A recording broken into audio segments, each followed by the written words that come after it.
First of all, Rural Utility Services. It's a lending agency that you have a jurisdiction over. It provides loans for electric, water, sewer, telecommunications. The telecommunications loan portfolio is more than $4 billion. In October, the FCC adopted an order that significantly modifies the Universal Service Fund and intercarrier competition formulas. On February 15th, I wrote you a letter.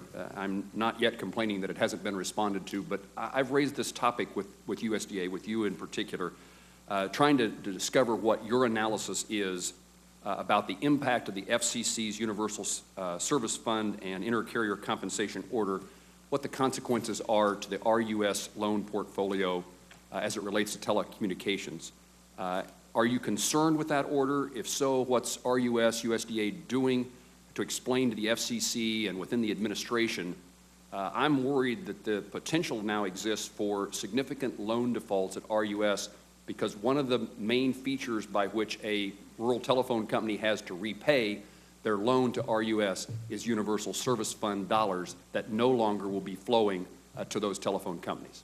When the FCC proposed its initial order, we did in fact communicate with the FCC about the fact that rural utility providers count on the Universal Service Fund, they count on intercarrier rates, and they also count on the infrastructure assistance that we can provide at USDA. That those are three sort of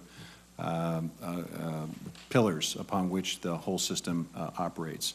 And we expressed to them the need for them to consider, as they put together this proposal, enough flexibility to be able to address the need for expanded broadband, which we support, at the same time recognize that there may be circumstances and situations where that order may have an impact on a particular carrier and that we would have to work with those carriers and they need to give us the flexibility to do so.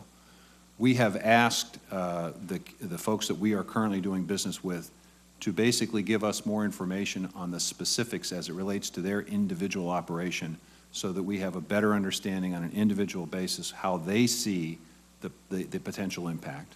We have asked the FCC, as they're fleshing out this process, and it still has not been completed, we've asked them to take a look at the waiver system that's in place to give us that flexibility that we've asked for, and if we have it, then I think we can make adjustments. We are also aware of the fact that the regression factor that they're using to calculate various fees and so forth is also being looked at. So this process is not complete. We have weighed in and asked for an understanding of its impact on individual operations. We've asked those individual operations to provide us information so we could do an appropriate analysis.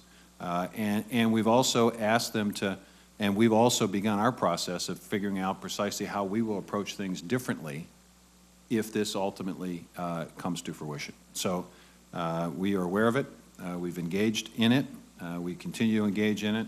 We are sensitive to the concerns that you've expressed, and we are hopeful that the FCC, with the waiver process, will give us enough flexibility to be able to address any anomalies or any concerns that might arise.